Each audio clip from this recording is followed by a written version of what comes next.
All right. And our speaker for this workshop is Kirk R. from, is it Ohio? Iowa. Lincoln, Ohio.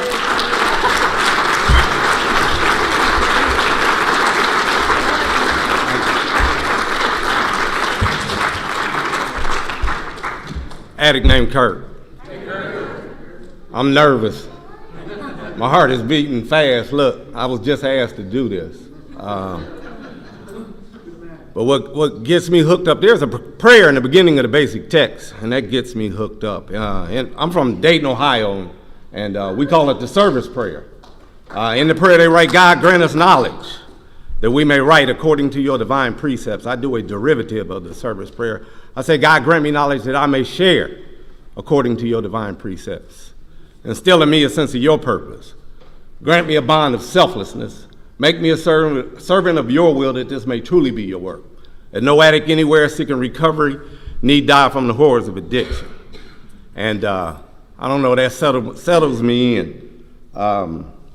So this is about step 6 and step 7. Who's talking my disease or my recovery? I don't know. I'm a literature man. And that's the way I was raised, and people share the way they share, and I don't have a problem with that. But I thank God. I thank God for the program of Narcotics Anonymous, and I thank God from the era that I came in that we were taught that like recovery and relapse in the basic text and recovery and relapse. It says our goal is recovery as experienced through the 12 steps, not mere physical abstinence. So working the steps are our solution. Getting into the steps, the spiritual principles are our solution.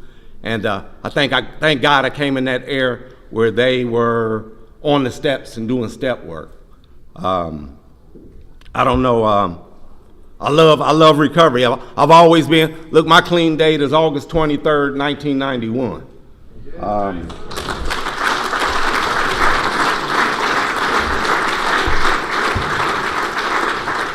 I've been blessed. I've always been on fire for the program. In the Dayton area, we say a good ass whooping goes a long way. So I got whooped pretty bad. So I thank God for Narcotics Anonymous. And I have I don't know if it's a unique story, but it's a different story, right? I don't come from the ghetto. I don't have that background. Ain't been to prison. Let me share this. Don't fucking want to go either. All right? My man, he done 7 different penitentiary numbers, and he talks about in 6 different states, and we came in recovery together, and our stories are the antithesis of one another, the exact opposite. Right? But I don't know. We all hit our own bottoms.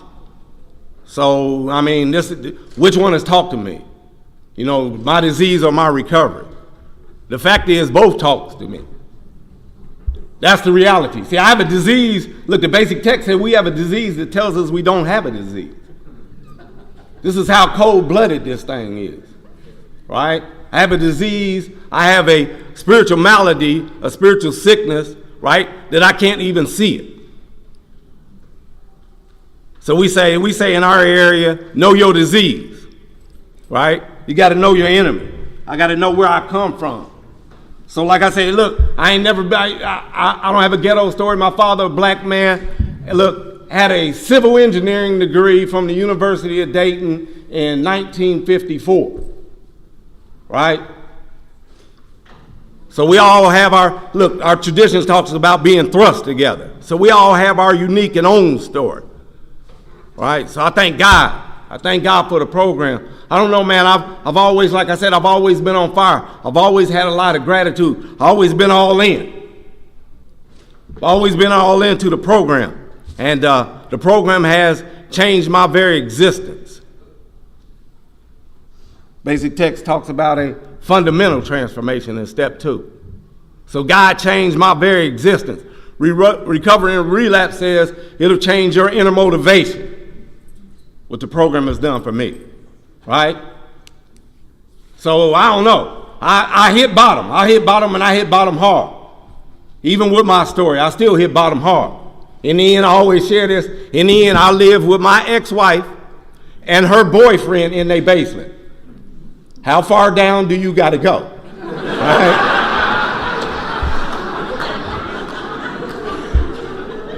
Look, he wasn't even smoking crack till he met me.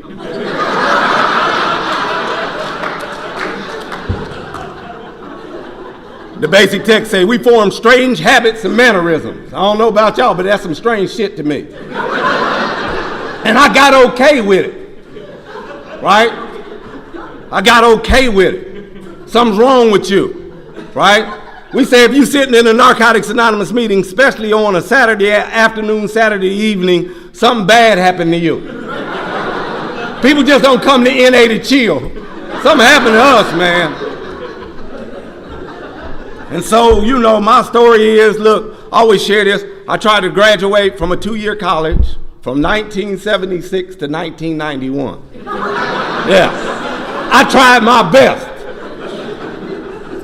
And I couldn't do it, right? So I fit the literature.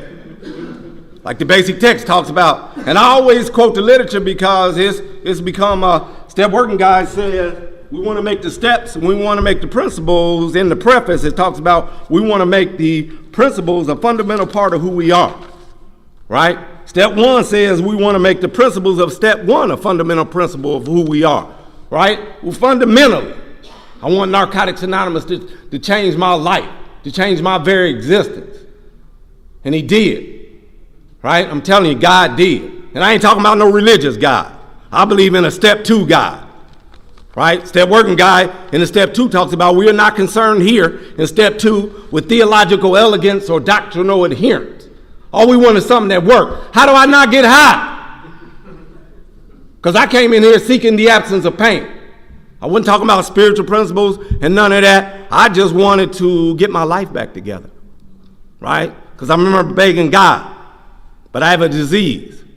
Which is about, you know, I mean, that's why we tell people when they come in here, look, get the basic text, read who's an addict, what is the Narcotics Anonymous program, and why am I here? So you'll know 80% of what you hear are the first 3 chapters. You'll know about obsession, the never-ending thoughts, compulsion. Once I put it in me, I can't stop, and total self-centeredness, the core of my disease. Basic text says the hardest part to apply a program to is my total self-centeredness.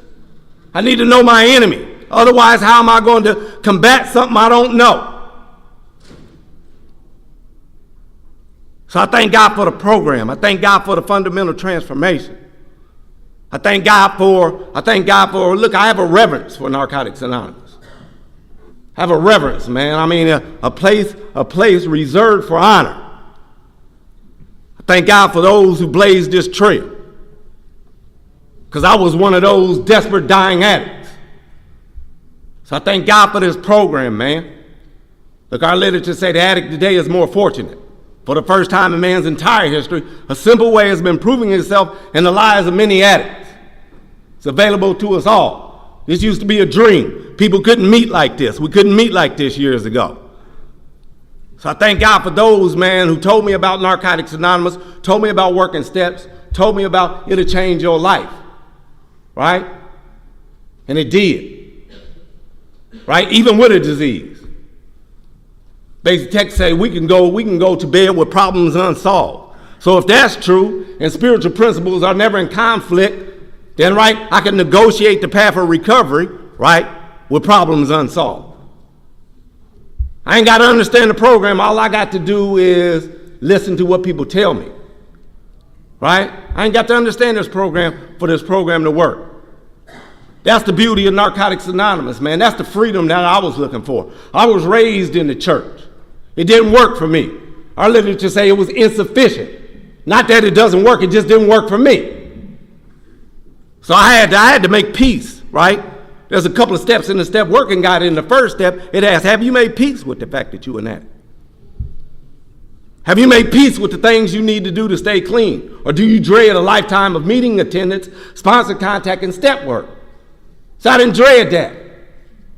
I'm telling you, I thank God I've been on fire, man. I've been on fire. I've been blessed. I've been blessed so much, it seems like I'm bragging. But there's a fine line, right? So look, we got a reading in the Just for Today meditation that talks about the magnitude of the miracle. Said, I do God a disservice if I didn't share with you the magnitude of the miracle. I would do him an equal disservice if I took credit for it. So this program, through the 12 steps, having had, right, did something for me, right? So I came into the program, look, started doing what my sponsor suggested, right? Even with my disease talking to me, like, look, the basic text said we were at least 2 people, at least. So your ass may be 10 or 12, but you at least 2. Dr. Jekyll and Mr. Hyde, right? So I got to understand, man, if I've accepted addict status, I got to understand that I got a spiritual malady, that it does talk to me. Basic text says it's always the same. Jails, institutions, and death. It never compromises on its principles. It's always the same. We don't use those type of words in our literature very often. Right? Absolutes. We don't use that very often. So when you see an absolute in our literature, look, it's telling you to pay attention, Kirk. Pay attention. It's always the same. This thing is it's always unrelenting. It's always talking to me. Talks to me in my own voice. It doesn't have a problem sharing.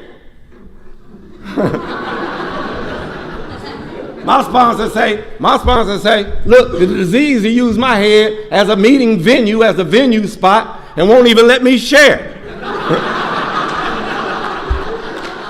So you're gonna have to bust in. Excuse me, disease. Look, in Just for Today meditation say, tell yourself, you better talk to yourself in this program, because my disease gonna always talk to me. So I better tell myself something. I gotta share. It ain't gonna let me share because it's always talking. Look, I know what I'm sharing is kind of disturbing. Look, check this out. I'm gonna go to the 12th step.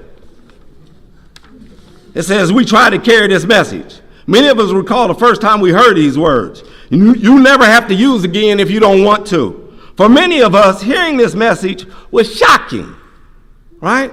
That's why when you're in meetings and you have newcomers and you see them and they shaking their head and their mouth is open, they ain't shocked. Look, this shit is shock therapy. It's supposed to get me back to reality. Look, our message should challenge people. What is our message? My sponsors say if you share our message, you didn't share it. You can sit down. Our message is that an addict, any addict, can stop using drugs, lose the desire to use, and find a new way to live. Our message is hope and a promise of freedom. Our message is not some 50-page dissertation. Everybody should know our message. How can you carry a message if you don't even know the message? So that's why it's important. It was important for me to get in here and for the first time shut up and do what people told me to do. They was like, man, we not impressed with you. I come from, and I got to share this. I come from the shut the fuck up era of Narcotics Anonymous. I do. That's what they told us. Sit down, man. We're not impressed with sit down. I'm like, man, come on, man. Sit down. Shut up. I don't know what you're talking about. And they was like that. And I know today it's a kinder, friendlier Narcotics Anonymous. You know, people don't want you to share with them, and you can't share with people, and then their feelings are hurt. I don't know. To me, it's like, what kind of dope house did you go to? It wasn't like I was in the crack house like, could you please pass me the straight shit? Come on, man. Look, hey, I could barely talk. I remember in the beginning, I used to talk about people, right? I used to talk about them. They get up and go to the window. I'm like, why are they going to the window? Right? And then I kind of caught on. So I was like, did you hear that? So they would go to the window and I steal their shit, right? But it ain't no fun when the rabbit got the gun. So in the end, right in the end, I wouldn't just go to the window. I'd go outside the house and yell back in. Is anybody in there? That thing had me, man. That's why I understand about desperation. Literature say in desperation we sought help from each other in Narcotics Anonymous. I had to know my dilemma. I had to understand, man, what was going on with me. Right? And our step working guide, do y'all use the step working guide here to work steps? Okay, yeah, that's what I thought. So in the step working guide, I just wanted to make sure I wasn't talking to myself.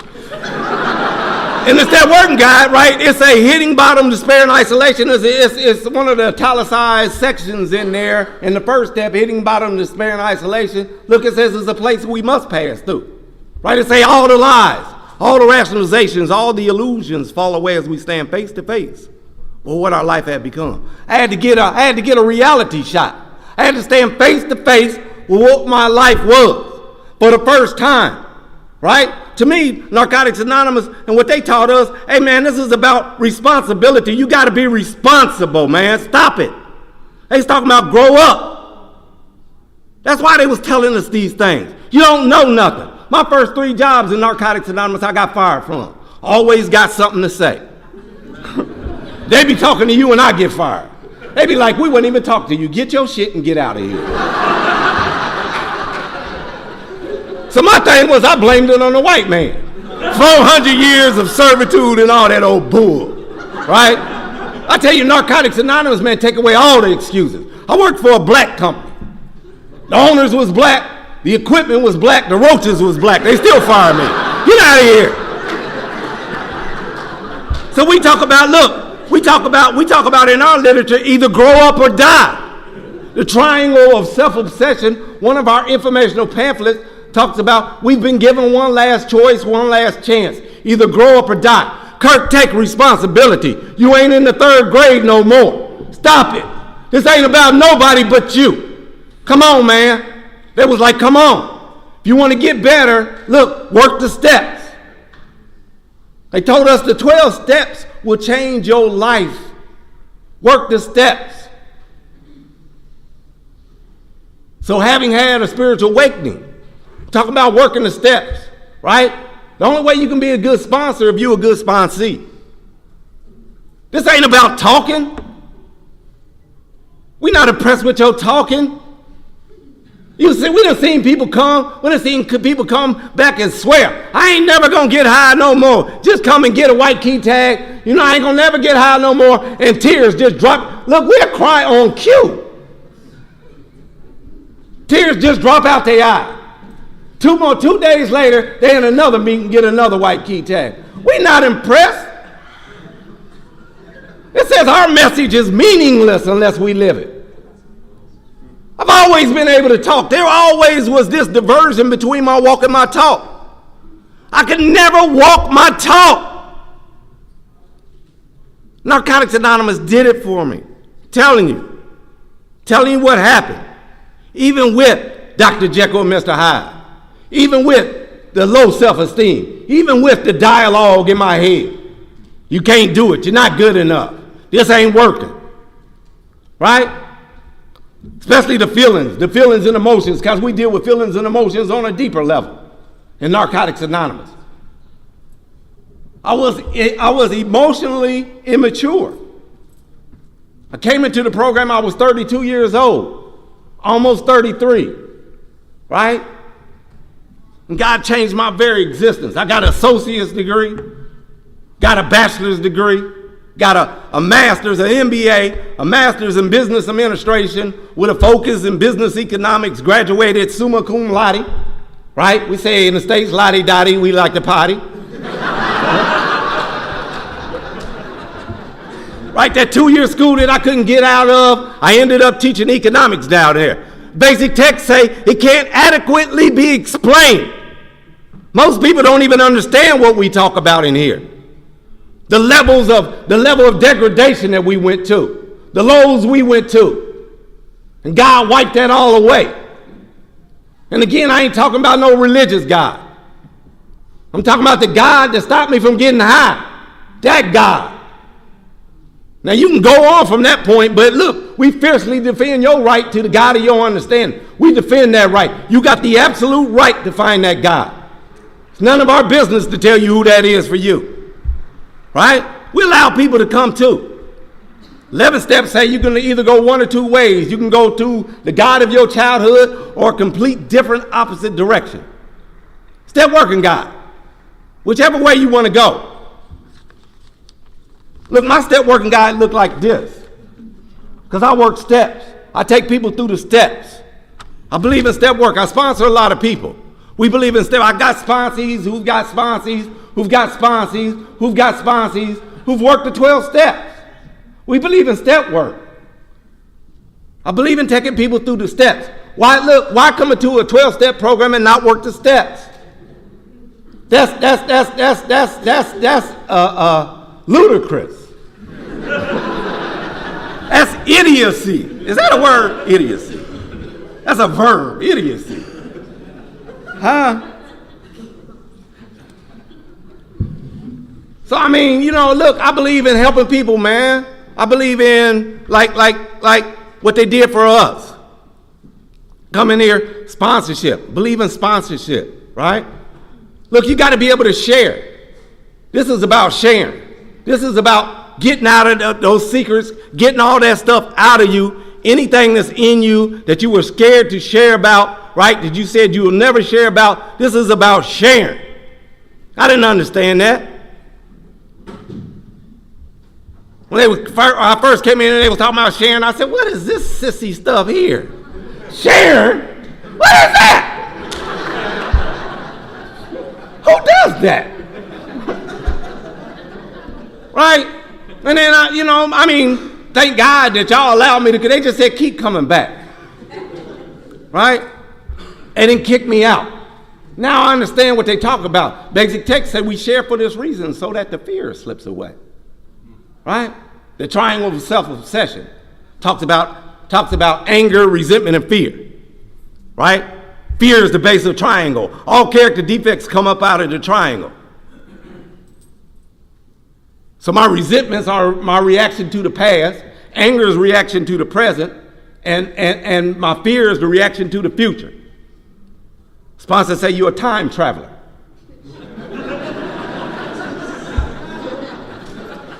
Right? So I told you about them two voices. I got the voices. Hey, look, the basic text says there's something in our self-destructive personalities that cries out for failure, even with a master's degree. It doesn't matter. That's not my primary purpose. My primary purpose is to stay clean and carry the message. I have not lost my view of things. My number one thing is to stay clean.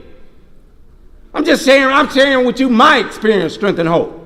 That's my number one thing. Right? So look, I don't know. I thank God for the program. I just thank God for what has happened, how he transformed my life, and the things that he's done. Just to come up here. They came and got me from Kentucky, so it took them 2 hours to come get me. Then it took us like 12, 13 hours to get up here. Right? I thank God. Thank God. I mean, this is a beautiful area. This is the first time since I was a kid. We went on vacations as a kid. The first time since I was a kid came to Canada. It's good to be here. So I know recovery is worldwide. Right? That's why we talk about the addict today is more fortunate. Because in 1970, we had 100 worldwide meetings. 100 worldwide. Today, we got over 60,000 weekly meetings in the Fellowship of Narcotics Anonymous. 60,000 weekly meetings. We like in 126 countries, 16 different languages. Right? Got a website. It's www.youaintgottagethighnomoremotherfucker.com.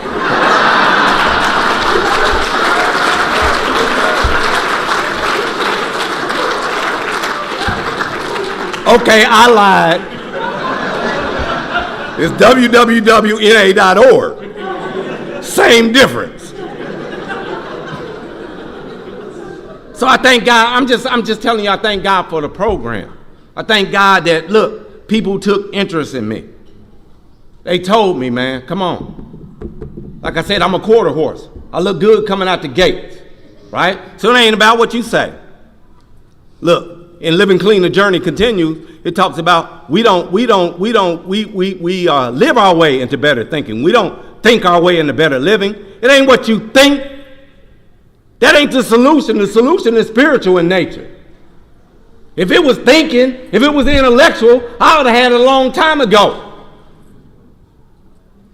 Have you ever been, they used to call me, you was a smart dumbass. You ever heard, anybody ever told you that? And it was true, I hated them. Right, I could tell you if two parallel lines are crossed by a transversal. I could tell you alternate interior angles are equal, or corresponding angles on the same side of the transversal are equal. I could tell you about assets, liability, income, capital, and expenses, right? Assets and expenses have a natural debit balance. Liability, income, and capital have a natural credit balance. I can tell you about a demand curve is downward sloping, a supply curve is upward sloping. I can tell you about the equilibrium point. I couldn't get my mind around, hey, one is too many, and 1,000 is never enough.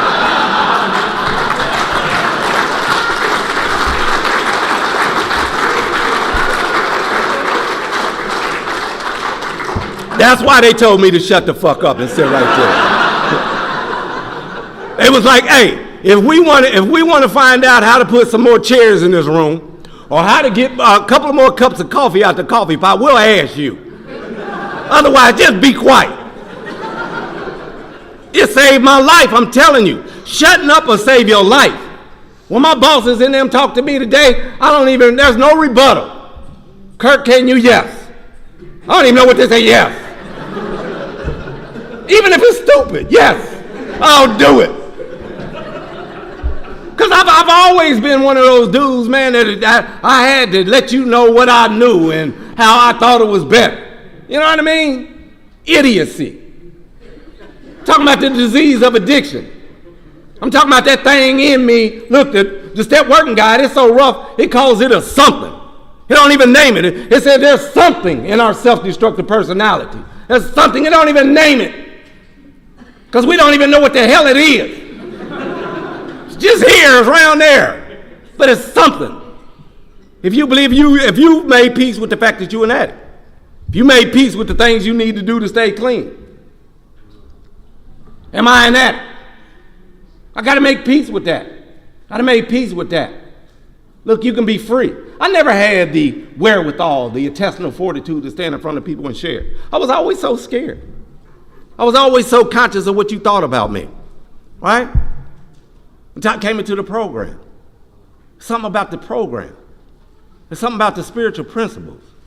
Talked about the spiritual principles shape my personality. Y'all remember reading that in the basic text? It's the principles. It's surrender. It's acceptance. It's honesty. It's open-mindedness. It's willingness. It's integrity.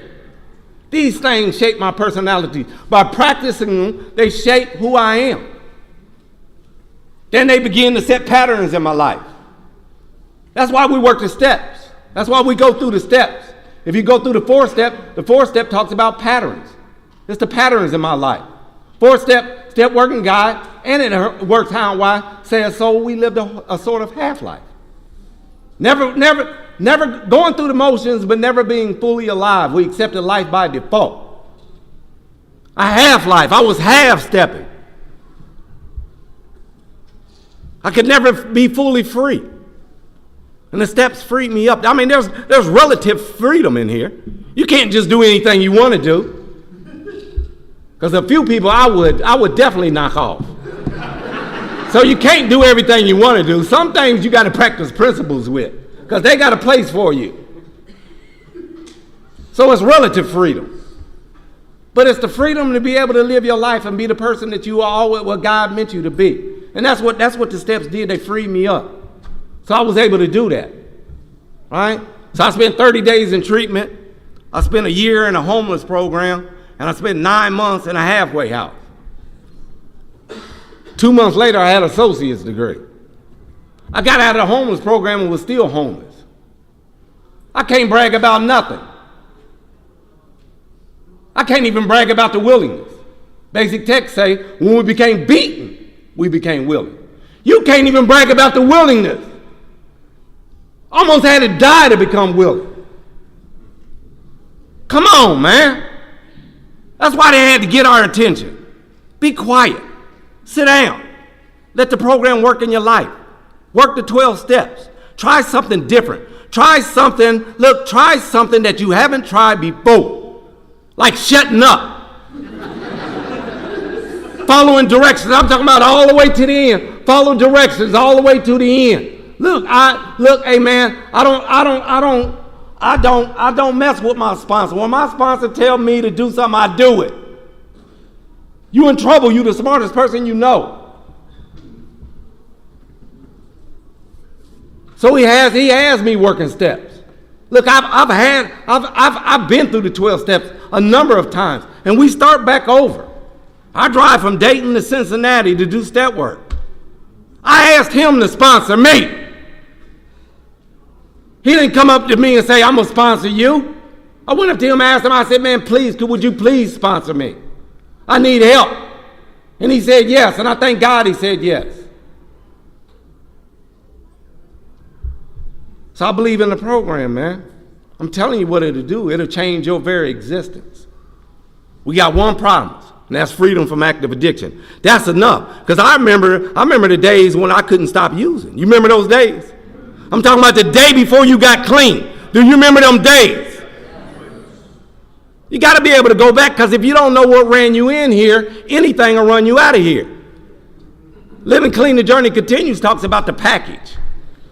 Right? Talks about if you got a person sharing and I don't like who you are, I don't like the package, look, I'll negate what you say. So I had to listen to everybody. People I didn't like and don't even know why I didn't like them. And I found out, look, like this is Just for Today meditation. One of them, I think it was last week. I think it was this week. It says, who's getting better?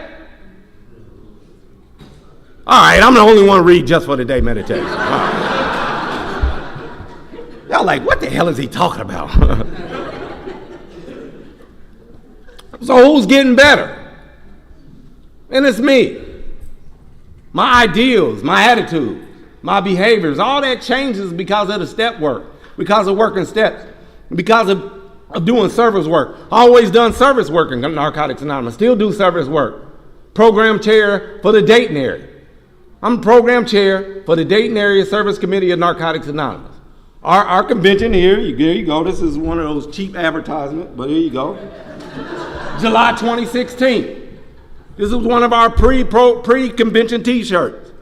I believe in the fellowship. I'm telling you, for the first time, man, I done finally found my purpose.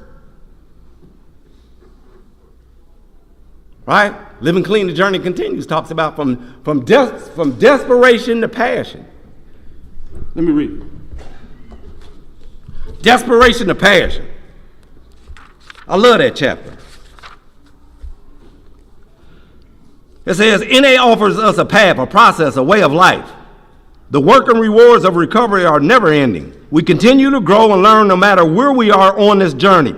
And more is revealed as we go forward. Finding the spark that makes our recovery an ongoing, rewarding, and exciting journey requires an active change in our ideals and attitudes. For many of us, this is a shift from desperation to passion. They got a whole chapter from desperation to passion.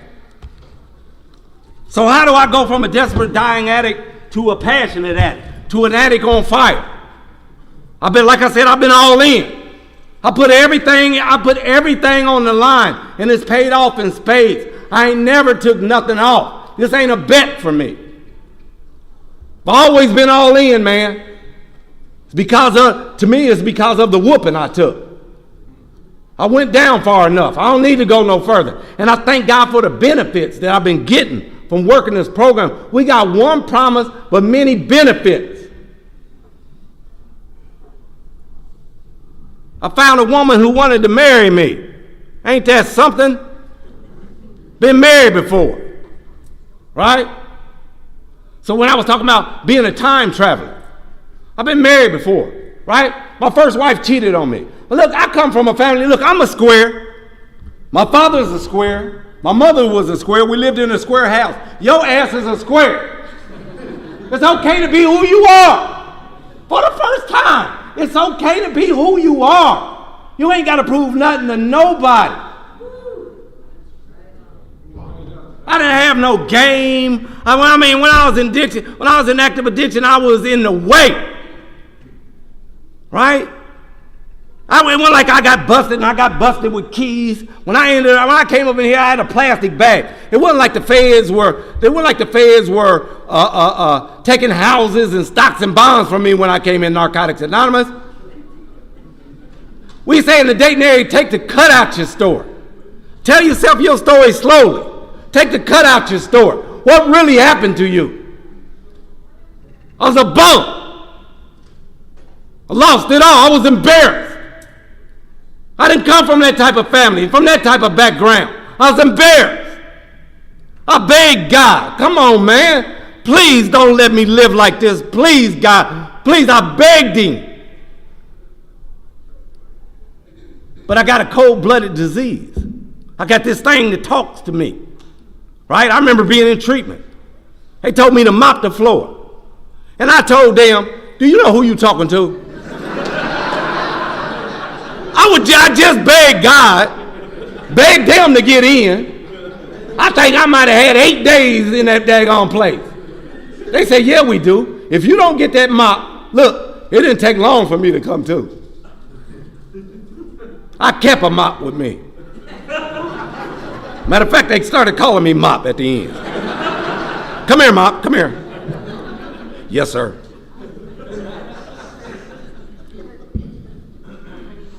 Okay. She's telling me I'm running out of time, y'all.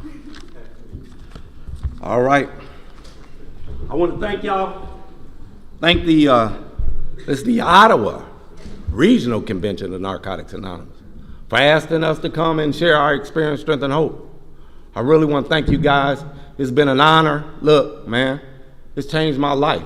So thank you very much. I'll pass.